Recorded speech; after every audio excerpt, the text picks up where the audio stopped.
남편을 먼저 보내고 다시는 내 인생에 남자가 없을 줄 알았는데 뒤늦게 찾아온 사랑에 눈이 멀어 인생 종칠 뻔한 제 이야기를 들려드리고 싶어 사연을 보냅니다.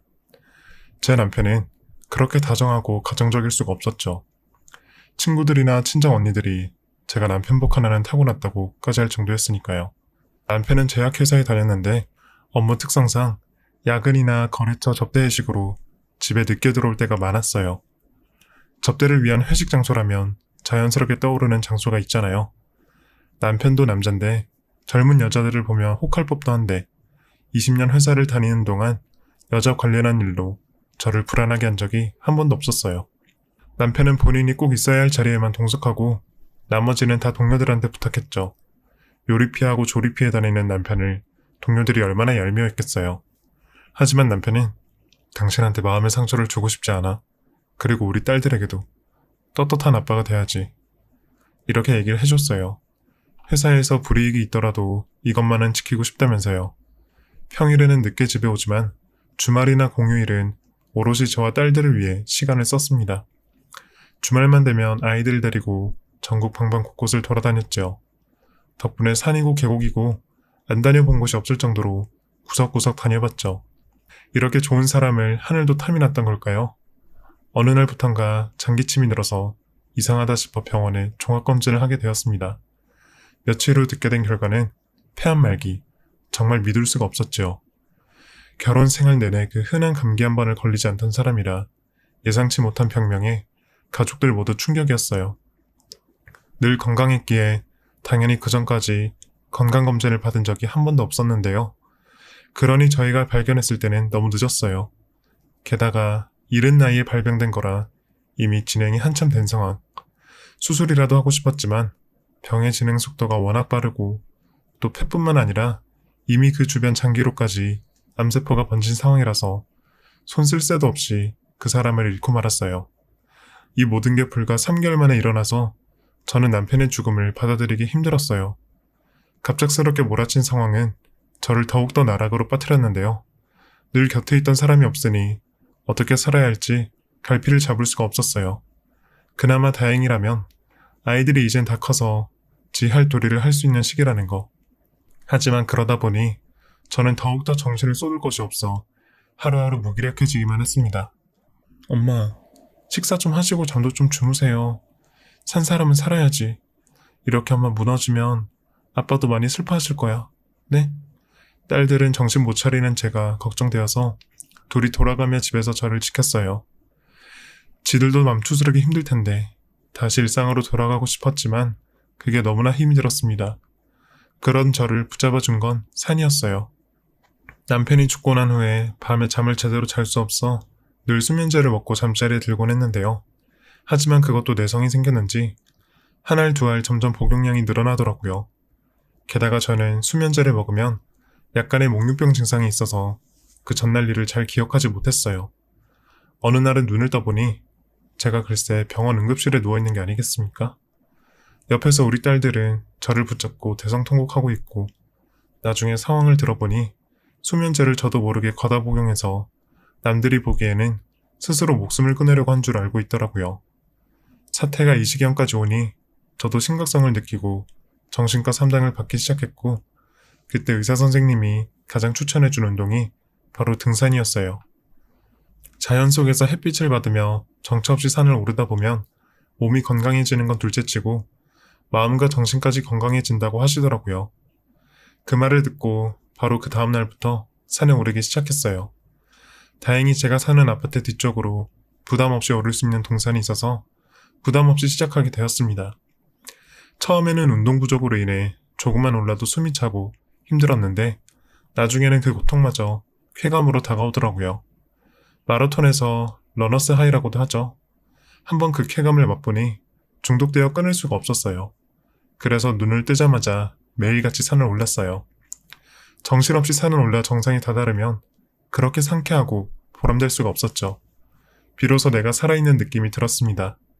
그렇게 산이 저를 살렸지요. 그때부터 다시 살아보자 마음을 먹게 되었어요. 아이들도 제가 정신을 차리자 그제야 마음을 놓고 일상으로 돌아갔죠. 그동안 남편이 벌어다주는 돈으로 편하게 살았지만 이제는 뭐라도 일을 해야 했어요. 남편을 그리 보내고 보험금이 나왔지만 그건 아이들 결혼할 때 써야 될 것 같았어요.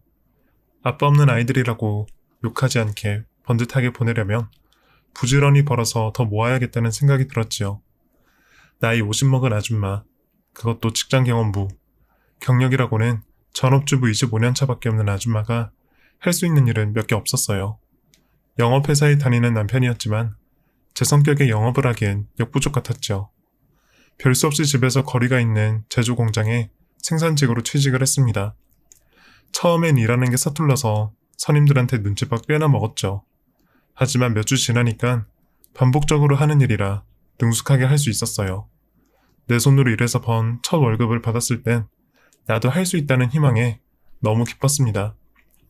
그렇게 한 달, 두 달이 지나고 저와 아이들은 남편 아빠가 없는 생활에 점차 적응을 해갔어요.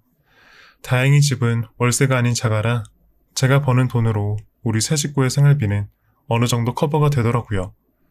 게다가 기특하게도 두 딸들이 나름대로 공부를 잘해서 장학금을 어느 정도 받고 대학에 들어가는 바람에 금전적으로 그렇게 크게 힘들지는 않았어요. 그렇게 저는 생산직 공장에서 두 딸은 대학교에서 공부를 하면서 지냈죠. 오히려 서로 바쁘게 지내니 남편의 부재도 덜 느껴지고 슬픔을 훌훌 털어버릴 수 있었어요. 그렇게 시간이 흘러 큰애와 둘째가 어느새 대학을 졸업하고 직장을 다니게 되었어요. 세월이 얼마나 빨리 흘러가는지 그때까지만 해도 저는 계속해서 평일엔 직장에 다니고 주말엔 무조건 등산을 하며 정신없이 살았어요. 그러던 어느 날 큰애는 제게 갑자기 남자친구가 있다면서 서로 진지하게 만나고 있다고 하더라고요. 그러면서 조심스레 결혼 이야기를 꺼냈어요. 저는 너무 반가웠죠. 그래서 바로 나를 잡고 큰애의 남자친구를 만나게 되었어요. 듬직해 보이는 총각 옆에 다소곳하게 앉아있는 큰애를 보니 남편 생각이 많이 났습니다. 그이도 이 자리에 있었다면 예비 사이에게 장인 노릇도 하고 좋았을 텐데 싶었죠. 그렇게 인사를 온 지 몇 달 후 큰애는 결혼식을 올렸습니다. 혼자 앉아있는 혼주석이 어찌나 외롭던지 결혼 서약을 하는 아이의 뒷모습을 보며 여보, 우리 딸 너무 이쁘죠? 당신 없이 이렇게 큰일도 치르고 나 당신 몫까지 열심히 하고 있으니 하늘에서 응원해줘요. 흐르는 눈물을 참으려고 어찌나 애를 썼던지 그렇게 새 식구가 생겼죠. 여자 셋만 있었는데 사이가 들어와 얼마나 든든했는지 모릅니다. 요새 세상 남녀 차별하지 말라고 하지만 그래도 집안에 남자가 있으니 든든해지는 것이 여자들만 있는 거랑 다르더군요. 지 언니가 결혼 생활하는 게 부러웠던지 둘째도 곧 남자친구를 데려와 소개를 시켰습니다. 큰 사위는 첫째답게 묵직하고 든든한 맛이 있고 예비 둘째 사위는 애교도 많고 표현도 잘해서 귀여운 맛이 있었죠. 둘째도 그렇게 집에 데려온 지 몇 달 후 결혼을 하게 되었습니다. 딸들이 하나같이 지 시집 갈 남자들은 어찌나 잘 데려오는지 두 아이 다 지 할 일을 잘 챙겨하는 것이 여간 똑부러지지 않았죠. 홀로 내고 어떻게 사나 막막했던 걱정이 무색하게 남편 없이 저희는 너무나 잘 살고 있었어요. 문득 그렇게 사는 게 얼마나 미안하던지 아이들을 다 출가시키고 나니 갑자기 집이 너무 썰렁해졌어요. 딸들이 하나씩 쓰던 방의 가구는 그대로인데도 어찌나 휑하던지 품 안에 자식이라더니 이렇게 출가해버리니 어디 멀리라도 간 것 마냥 느껴졌습니다. 둘 다 제가 걱정돼서 신혼집도 근처에 잡았지만 마음 편하게 오갈 수 없는 사이가 됐으니 가슴이 더 텅 빈 것 같았어요. 그래도 일을 하는 평일엔 견딜만 한데 주말이 되면 허전함이 배가 되었어요. 말로는 딸들에게 그동안 너희 뒷바라지하느라 지겨웠는데 이제는 혼자 살아서 너무 좋다고 했지만 사실 속마음은 그게 아니었죠. 혹시라도 딸들이 혼자 사는 제게 죄책감을 느낄까봐 일부러 못되게 말한 거였어요. 남편이랑 결혼 후 거의 30년 동안 항상 가족끼리 부대끼면서 살다가 갑자기 집안에 저 혼자 턱 남겨지니 외로움과 소외감이 한꺼번에 몰려오더라고요. 그렇다고 잘 살고 있는 두 딸들에게 짐이 되기는 싫었어요. 그래서 나도 강아지라도 한 마리 키워볼까 라는 생각도 해보았어요. 일단 따뜻한 온기를 불어넣어줄 생명체라도 하나 있는 게 좋을 것 같더라고요. 그렇게 반려견이라도 한 마리 들일까 싶어 핸드폰으로 검색을 하고 있는데 친한 친구에게서 전화가 왔습니다. 명수가 뭐하냐? 뭐하긴 쉬고 있지 뭐. 또 애들 생각나서 울고 있었던 거 아니고? 울긴. 애들도 결혼해서 지 가정 일구고 살아야지. 언제까지 나만 챙기면 살 수 있나. 나도 적응해야지 뭐. 야야야, 그러지 말고 우리 내일 산이나 가자. 그래, 그러자. 이번엔 어디로 갈래? 아니, 잠깐. 이번에는 우리끼리 말고 다른 사람도 껴서 다 같이 다녀오자. 다 같이? 누구랑? 내가 아는 사람이야? 그게 아니고 등산 동호회. 네가 저번에 말 꺼내기 무섭게 거절해서 말은 못했는데 사실 얼마 전에 등산 동호회에 가입했거든. 근데 확실히 둘이서 다니는 것보다 여럿이서 다니는 게 훨씬 왁자지껄하고 재밌더라. 그리고 명산도 많이 알고 남들이 모르는 코스나 그런 정보들도 접하기 쉽고. 어때? 한번 생각해봐. 글쎄, 그런데 별로 이미지가 안 좋던데. 네가 좋다면야 한번 가보지 뭐. 갑자기 재밌게 놀다 오자며 등산 동호회에 가입하자는 친구. 남편이 가고 난 후 10여 년을 살 탔지만 그래도 동호회나 모임에 들어가서 등산한 적은 한 번도 없었어요. 그냥 여럿이 어울리기도 싫었고 그런 모임에 가면 남자 회원들과 자연스레 어울려야 할 것 같아서 일부러 피하기도 했었죠. 게다가 그때는 딸애들도 학생이고 괜히 신경이 더 쓰였는데요.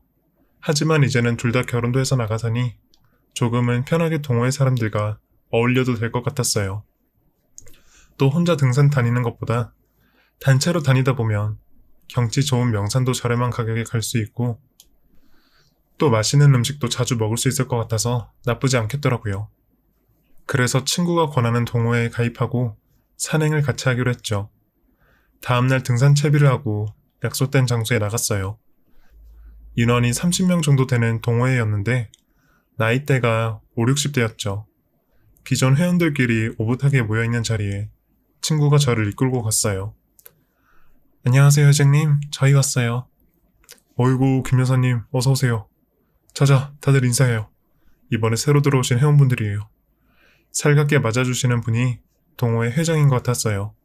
올해 나이가 60이라는데 등산을 많이 해서 그런지 얼굴이 젊어 보였죠. 회장인 그 사람의 소개로 다른 회원들과 인사를 하면서 저도 마음이 편해졌어요. 다들 또래라 그런지 말도 잘 통하고 남자 여자 섞여 있으니 분위기도 좋았죠. 제가 생각했던 것보다 화기애애하고 다들 친절하고 젠틀한 분이셔서 처음부터 가입하기 잘했다는 기분이 들었어요. 그렇게 다 같이 대형 버스로 이동을 해서 드디어 산 입구에 도착했죠. 이른 시간에 출발했는데도 해가 높이 떴더라고요. 자자, 더 더워지기 전에 산행 시작합시다. 다들 조심히 올라가시고 정상에서 봅시다. 버스에서 친해진 남자 회원 둘과 함께 산행을 시작했습니다. 초입엔 오르기가 완만했는데 중간부터 산세가 가팔라지기 시작했죠. 그동안 등산을 자주 했던 저도 조심조심 올라갔어요. 확실히 그동안 오르던 산과 난이도부터 다르더라고요. 원래 산의 경치가 아름다울수록 오르기가 힘들다고 하던데 이날 무슨 말인지 뼈저리게 느꼈어요. 남자 회원들이 먼저 오르고 친구 그리고 저 손으로 올라갔는데 바위를 밟고 올라서는 곳에 서 있던 친구가 발이 미끄러져 뒤따르던 저까지 밀리게 돼버렸어요. 스틱으로 땅을 급하게 찍었지만 낙엽 때문에 멈출 수가 없었죠. 자칫 위험한 순간이었어요. 균형을 잃고 뒤로 넘어가는 순간 누군가 뒤에서 저를 꽉 잡아줬어요. 괜찮으세요? 저를 잡아준 건 회장, 그 사람이었죠. 아, 고맙습니다. 큰일 날 뻔했어요. 다른데 불편한 데 없으세요? 아, 네, 괜찮습니다. 덕분에 안 다쳤어요. 덕분에 별일 없이 넘어가서 고맙다고 인사를 하는데 그 사람이 잡고 있던 제 손을 안 놓아주고 있었죠. 난처하게 쳐다보니 그제야 퍼뜩 손을 놓아주는 그 사람 덕분에 제 얼굴이 빨개졌죠. 남편이 아닌 낯선 남자에게 손이 잡힌 건 처음이었거든요. 미안해. 내가 균형을 잘못 잡아서. 괜찮아. 별일 없으니 됐지 뭐. 얼른 올라가자. 다시 산을 오르기 시작했고 끝에서 올라가던 제 뒤로 그 사람이 따라 올라왔어요. 산 정상까지 오르면서 한 번도 뒤를 돌아보지 않았지만 어찌나 신경이 쓰이던지 실로 오랜만에 가슴이 콩닥거렸습니다. 그렇게 무사히 산행을 마치고 버스로 이동을 했습니다. 바로 집으로 돌아갈 줄 알았는데 이런 동호회는 원래 산행 후에 본격적으로 모임이 시작되는 거더라고요. 그래서 아침에 모였던 집합 장소에 도착해서 집이 아닌 뒤풀이 장소로 가게 되었어요. 근처에 있던 라이브 카페였는데 동호회 회장이 운영하는 곳이라고 했죠. 들어보니 책도 쓰는 작가라고 하는데 그래서 그런지 말하는 게 유창했죠. 보통 남자 나이 60대에 이렇게 음악과 문학을 즐기는 사람이 별로 없잖아요. 그러니 유독 그 회장이 멋있어 보이더라고요. 뭔가 풍류를 즐길 줄 아는 선비 같은 느낌이라고 해야 할까? 그런 지적이고 여유로운 모습이 마음에 들더라고요. 라이브 카페는 관리가 잘 돼 있어서 깔끔하고 분위기가 좋았어요. 땀 흘린 산행 뒤 노곤한 몸으로 시원한 생맥주 한 모금이 어찌나 맛있던지 가슴이 뻥 뚫리는 것 같았죠. 같이 산행을 했던 일행끼리 모여 앉아 서로 사는 얘기를 나누고 있는데 회장 그 사람이 자기 맥주잔을 들고 합석했어요. 무슨 재밌는 얘기 중이세요? 저도 끼워주십시오. 오, 황 회장. 맨날 바빠서 우리랑 한잔 안 해주더니 오늘은 무슨 바람에 여기로 왔어? 에이, 무슨 그런 섭한 말씀을 하십니까? 오늘 우리 새로운 회원님들도 있는데 이미지 관리 좀 해주십시오. 허허, 이 사람 뉴페이스 있다고 왔구만 그래. 그 사람이 오자 차분했던 분위기가 금세 바뀌었어요. 황 회장, 그 사람은 가만히 있어도 분위기가 살았죠. 그는 그런 사람이었어요. 어느 자리에 있던 간에 항상 중심이 되는 남자라고 할까요? 몇 마디 안 해도 사람들의 이목을 끄는 그런 매력이 있더라고요. 그러니 자연스레 저도 그 사람에게 눈길이 가기 시작했어요. 옆에서 이런저런 얘기를 하면서 들어보니 여태 결혼도 안 한 총각이라고 하더군요. 아직 가슴 속에 들어온 여자가 없어서 결혼 안 한 겁니다. 외로울 때도 있지만 좋아하는 것만 하면서 사는 인생도 재밌어요. 그래도 젊을 때 결혼해야지. 나이 다 먹고 뭔 재미래. 제 인생에 오늘이 제일 젊은 날인데요 뭘. 저도 결혼 한번 못하고 늙을 줄 알았는데 오늘 생각해보니 어쩌면 아닐 수도 있겠다 싶습니다. 은밀하게 저랑 눈을 맞추며 말을 꺼내는 그 사람 덕분에 저만 당황했죠. 아닌 척하면서 계속 저한테 눈길을 보내는 것이 눈으로 관심 있다고 말하는 것 같았어요. 그간 애들과 먹고 사는 것만 바라보고 살아온 저에게 정말이지 낯선 순간이었어요. 게다가 여태 결혼도 안 한 총각이라는 말에 괜히 경계가 풀어지더라고요. 원래 이런 곳에서는 유부남들이 많아서 괜히 엮일까봐 걱정이 되었는데요. 솔로라는 말에 더 관심이 가게 되었어요. 그날 뒤풀이를 거하게 하고 자리가 파하는 시간이 왔죠. 인사를 하고 돌아서려는데 그 사람이 갑자기 저를 불렀어요. 명숙 회원님, 오늘 산행 어떠셨어요? 아, 이런 모임은 처음인데 너무 재미있었어요. 회원분들도 다들 유쾌하시고 회장님도 재미있으시고요. 아, 그랬습니까? 첫 모임 자리에 재미있으셨다니 다행입니다. 산행하면서 찍은 사진 핸드폰으로 보내드려도 될까요? 아, 그럼요. 보내주시면 감사하죠. 예, 알겠습니다. 조만간 또 뵈었으면 좋겠습니다. 아, 네. 그렇게 자연스럽게 그 사람이랑 서로의 연락처를 교환하게 되었어요. 그 후 인사를 하고 돌아서는데 뒤에서 저를 계속 쳐다보는 그의 시선이 느껴졌어요. 솔직히 말해서 저도 그 시선이 싫지만은 않았고요. 사실 낮에 그 사람 덕분에 위험을 넘긴 순간부터 계속 의식하고 있었죠. 그날 밤 산행 사진을 보내온 그와 수십 통의 문자를 주고 받았습니다. 처음에는 사진이 예쁘다, 오늘 잘 들어가셨나요? 그런 단순한 안부 문자였는데 어느 순간 제가 넋을 놓고 그 사람이랑 문자를 하고 있더라고요. 그리고 그 다음날부터는 아예 문자가 아닌 핸드폰 통화를 2시간이나 하고요. 핸드폰 너머로 들려오는 그 사람의 목소리가 어찌나 근사하던지 나이 60이 다 되어 가는데 설레는 가슴이 인생 후반전을 맞이하는 기분이 들었죠. 오랜만에 느껴보는 이성과의 연락에 심장이 두근거리는데 제대로 잠을 잘 수가 없더라고요.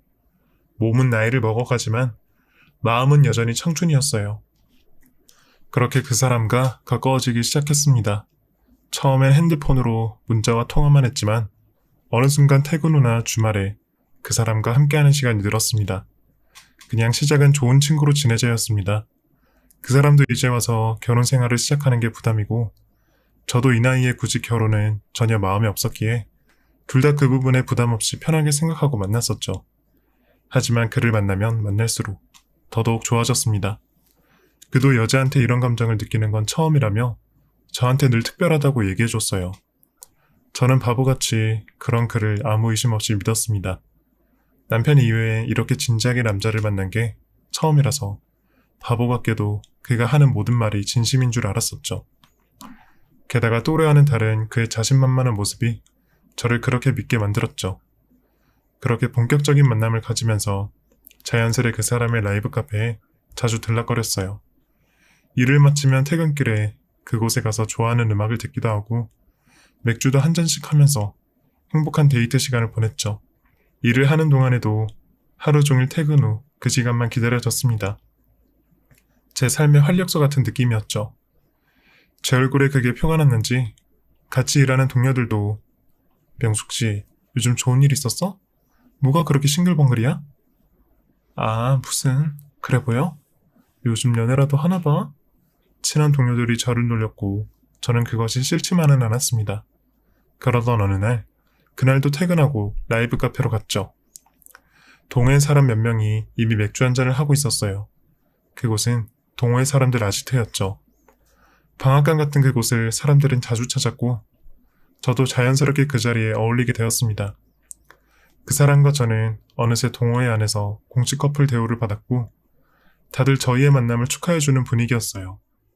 다 늙어서 나쁘끄러운 이야기지만 저희는 그렇게 서로를 의지하며 노후를 함께 보내기로 했어요. 그때까지만 해도 정말 노후를 함께 즐겁게 보내는 친구, 동반자 같은 느낌이었어요. 그 사람은 참 친절하고 다정다감했어요. 그래서 그 사람과 시간을 보내노라면 죽은 남편이 생각이 많이 났죠. 참 저와 우리 가정에 충실했던 사람, 남편을 많이 닮은 그 사람에게 저는 정신없이 빠져들었습니다. 카페 한쪽에 그 사람이 지내는 방이 하나 있었는데 그곳은 우리 둘만의 비밀 공간이었어요. 아늑한 느낌의 그 방에는 그 사람이 지나온 세월들이 그대로 있었죠. 그 사람이 아끼는 사진 앨범, LP, 그리고 그 사람이 적은 글들. 저는 그곳에서 그 사람 글을 읽는 것이 너무 좋았어요. 그 공간에 둘이 있노라면 정말 너무 따뜻했고 온 우주에 우리 두 사람만 있는 기분이었습니다. 우리는 그곳에서 많은 이야기를 나누었어요. 지금 생각하면 참 낯뜨거운 이야기지만 사랑의 나이가 어딨겠어요. 그렇게 우리의 관계는 깊어져 갔고 우리는 미래에 대한 이야기를 나누며 함께 보낼 노후도 그려보곤 했었죠. 그 사람과 저는 집이 반대 방향이었었는데 아무리 괜찮다고 해도 매일같이 저를 집 앞까지 데려다 주었어요. 그러다가 우연히 집에 들린 딸아이들과 마주치게 되었죠. 엄마, 그 아저씨 너무 잘생기셨던데? 그니까 우리 엄마 아직 잘 나간다니까? 에이그, 엄마 놀리고 있어. 딸들은 너무 보기 좋다고 축하해줬습니다. 둘 다 결혼하고 혼자 남겨진 저를 많이 걱정했었는데 연애를 한다고 하니 진심으로 좋아하더라고요. 대신 딸애들이 싫어하면 어떡하지? 나는 걱정을 했는데 다행히 아이들이 그 사람을 너무 마음에 들어 하더라고요. 그러니 그에 대한 신뢰가 더욱더 커져갔어요. 그러던 어느 날, 그날은 제가 맡은 기계를 수리하는 바람에 반차를 쓰게 되었고 저는 그 사람을 놀래켜주려고 말도 없이 낮에 라이브 카페를 갔습니다. 영업은 오후 4시부터였지만 혹은 가게에 딸린 작은 방, 우리 둘만의 비밀 공간에서 자고 문을 여는 경우도 많았기에 무작정 찾아간 거였어요. 문을 열고 들어갔는데 카페 안에는 아무도 없더군요. 성일씨? 하고 불렀지만 아무런 대답이 없었어요. 방에서 자고 있나 싶어서 뒤쪽으로 가서 방문을 열려는 순간 안에서 이상한 소리가 났습니다. 그것은 남녀의 거친 숨소리였고 저는 순간 온몸이 굳어져서 아무런 행동도 할 수가 없었어요. 누가 봐도 지금 저 안에서 무슨 상황이 벌어지고 있는지 알 듯한 그런 소리였어요. 이게 무슨 소리야? 정신이 혼미하더군요. 도대체 이게 무슨 상황인지. 설마 그 사람이 나를 두고 바람을 피고 있는 건지 수십 가지의 생각이 다 들 때쯤 뒤에서 누가 나의 어깨를 쳤고 화들짝 놀라서 뒤를 돌아보니 다행히 그 사람이 서 있었습니다. 새하얗게 질린 저에게 손가락으로 조용히 하라고 하더니 저를 데리고 카페 한 테이블로 갔어요. 명숙 씨 많이 놀랐어요? 이게 무슨 일이에요? 저 방에 누가 있는 거예요? 기호랑 순애 씨가 어제 늦게까지 여기서 술을 마시고 순애 씨가 인사불성이 되는 바람에 저 방에서 잤지 뭐예요. 뭐라고요? 아니 술을 얼마나 먹었기에. 그리고 순애는 가정이 있는 여자잖아요. 순애라는 여자는 저보다 한 살 어린 동생이었는데 버젓이 가정도 있는 유부녀였어요. 기호라는 사람과 유독 친하게 지낸다는 느낌이 들었는데 결국 저희 모르게 선을 넘어버렸나 보더군요.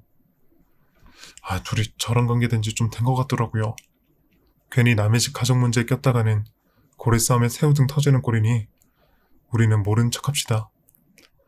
아니 그래도 그렇지 여기가 무슨 여관도 아니고 저렇게 대놓고 하는 건 아니지 않아요? 원래 사랑과 재채기는 감출 수 없는 거라고 하잖아요.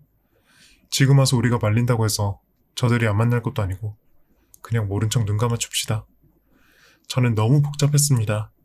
제가 등산 동호회에 들어가지 않고 혼자서 등산을 했던 것들이 바로 이런 것 때문이었는데 등산 동호회는 죄다 불륜이다.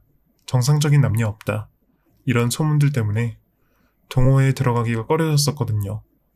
그런데 제 눈으로 불륜의 현장을 보고 나니 정말 그 말을 실감했습니다.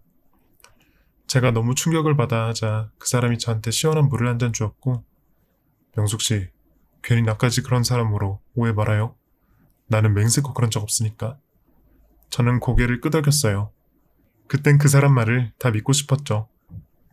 저는 방 안에 있는 그 남녀와 도저히 얼굴을 마주할 자신이 없어서 집에 가겠다고 했어요. 그리고 우리 둘만의 비밀 공간이라고 생각했던 그곳이 불륜의 현장이 되어버린 사실에 너무 화가 났고 소중한 추억이 더럽혀진 기분이었어요. 미안합니다, 명숙씨. 괜히 나 때문에 이런 꼴도 보고 기호 저 자식을 대신해서 제가 정식으로 사과드릴게요. 아니에요. 회장님이 잘못한 것도 아닌데요. 알겠어요. 회장님 말대로 저는 오늘 본 일 모른 척 할게요. 그리고 오늘은 먼저 집에 가볼게요. 벌써 가시게요? 그럼 내가 섭하지. 나 지금 이렇게 명숙씨 보내면 내 마음이 아플 것 같은데. 그러지 말고 오늘 우리 저 멀리 바닷가로 나가서 데이트나 할까요? 명숙씨 이렇게 낮에 마치는 거 오랜만이잖아요. 그렇게 우리는 카페를 나와서 바다를 보러 갔습니다. 사실 저는 그때까지도 충격이 가시질 않아서인지 영 정신을 못 차리고 있었어요. 그리고 문득 두 사람이 거기서 자는 걸 뻔히 알면서 이 사람은 왜 그렇게 일찍 문을 연 거지? 라는 생각이 들더군요.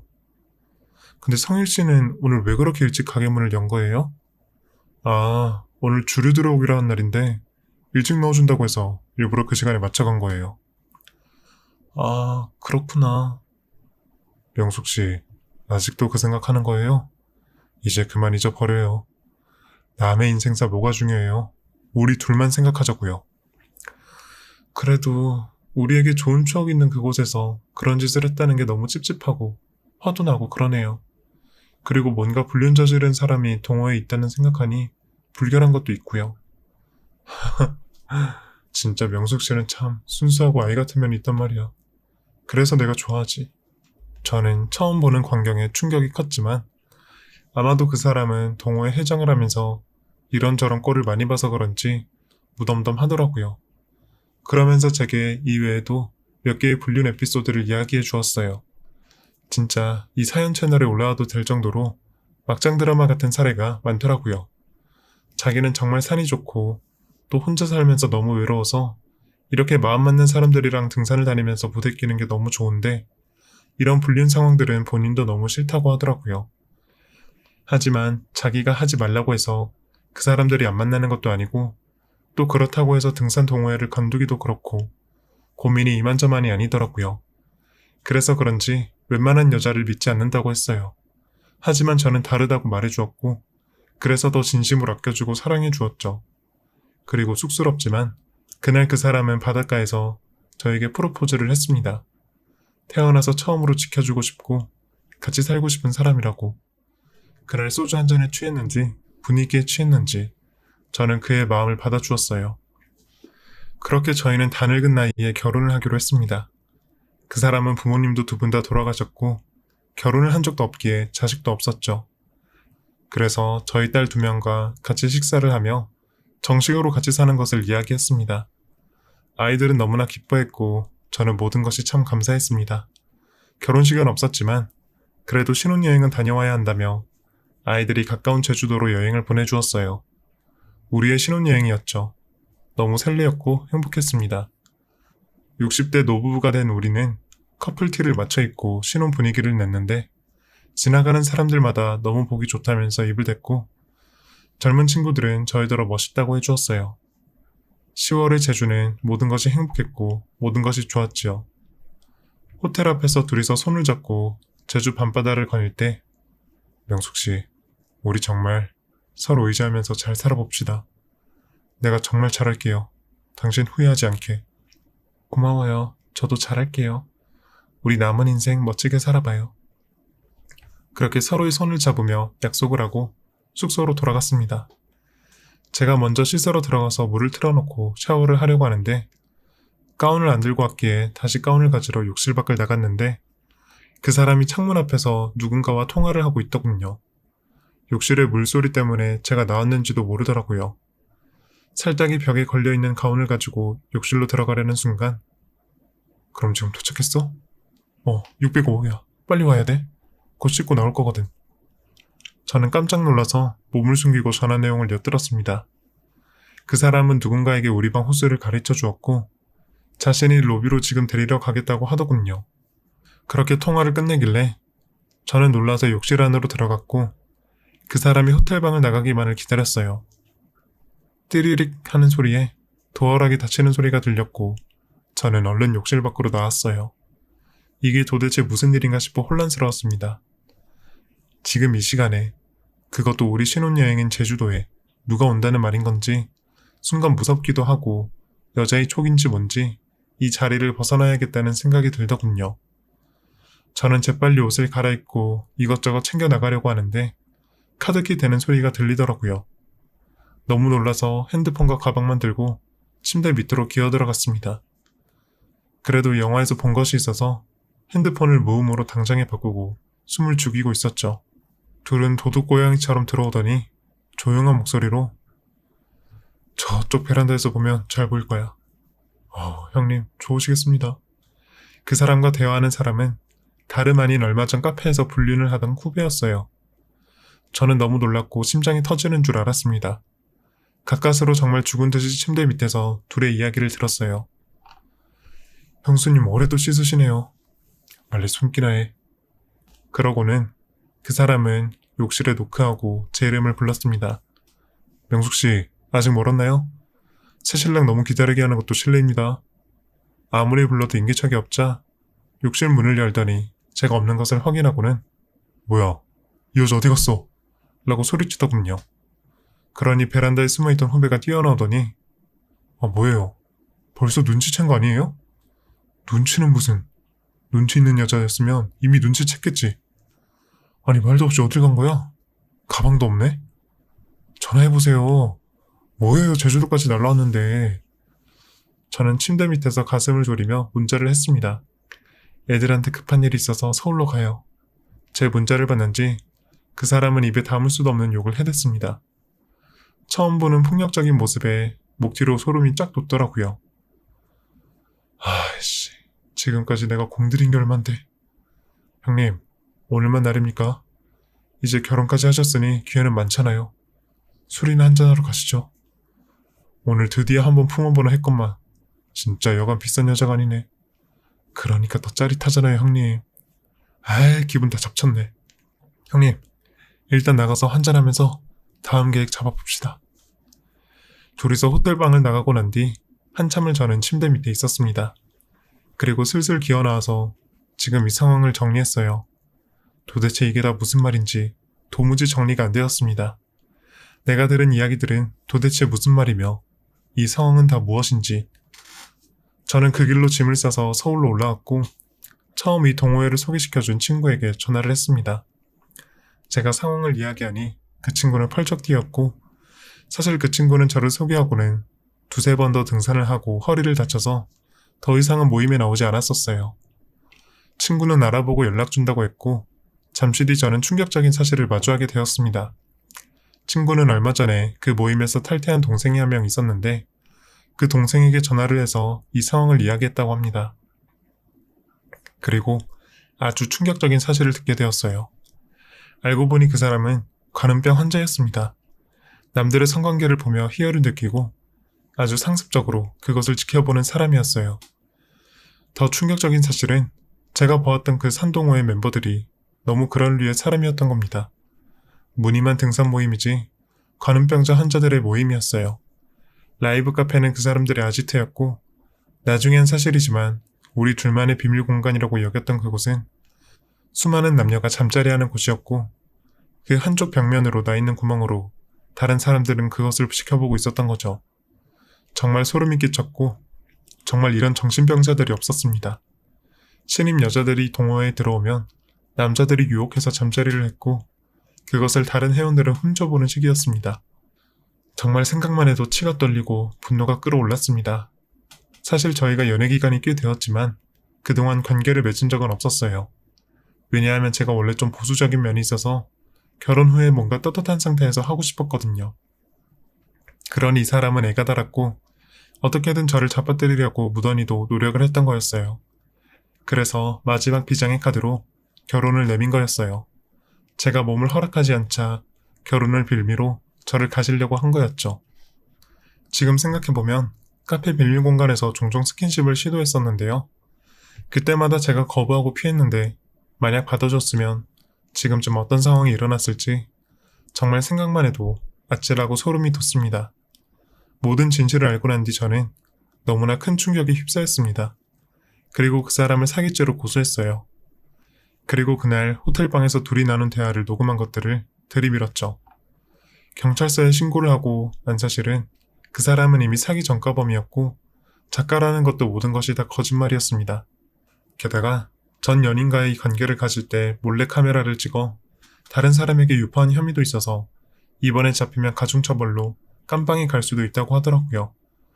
알고 보면 볼수록 정말 추악하고 추잡한 인간이었습니다.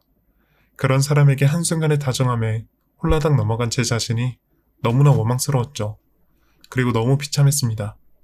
저는 경찰서 바닥에 주저앉아서 하염없이 눈물을 흘렸고 소식을 접한 딸들이 경찰서로 와서 저를 챙겨주었습니다. 그 미친 새끼 어딨어? 진짜 우리 엄마한테 무슨 짓을 한 거야? 그때 마침 그 인간이 뻔뻔스러운 얼굴로 경찰서를 들어왔고 저를 보더니 석소를 짓더라고요. 아직도 그 악마 같은 얼굴이 생각나서 소름이 끼칩니다. 딸들은 그 인간에게 소리를 지르며 따졌지만 막상 그 사람은 사과 한마디 없었어요. 조용히 경찰관에게 아니 뭐 증거 있습니까? 이렇게 엄한 사람 잡아도 되는 거요? 라고 하는 미친 인간. 내가 반년 동안 만난 사람은 도대체 누구인 건지, 도대체 내가 무엇에 홀려서 이렇게 된 것인지 모든 것이 원망스럽고 너무 힘들었습니다. 결국 저는 그 사람을 사기 결혼으로 신고를 했습니다. 혼인신고를 하지 않은 상황이긴 했지만 정황상 결혼이 인정이 되고 충분한 이혼 결격 사유가 인정돼서 손해배상 청구를 할 수 있게 되었죠. 하지만 그게 뭐 말처럼 쉽겠습니까? 시간은 너무 오래 걸렸고 저는 지쳐버렸죠. 무엇보다 사람에게 받은 그 배신감으로 저는 우울증으로 고생을 하게 되었습니다. 병원 상담을 받게 되었고 정신적인 충격으로 정신과 상담도 지속적으로 받아야 했어요. 그게 벌써 3년 전 일입니다. 아직도 엊그제 일처럼 충격이 가시질 않지만 하루가 멀다 하고 제 걱정뿐인 자식들을 위해서라도 힘을 내야죠. 이제 저는 정말로 늙어버렸습니다. 남은 세월이 얼마가 될지는 모르겠지만 빨리 하늘나라 가고 싶은 마음뿐이네요. 늙은이의 바보 같은 이야기 들어주셔서 감사합니다. 그래도 이곳에서 다 터놓고 제 이야기를 하고 나니 뭔가 마음이 후련해지면서 가슴에 쌓인 한이 조금 풀어지는 듯한 기분이 듭니다. 여러분도 저처럼 어리석게 남자에게 당하지 마시고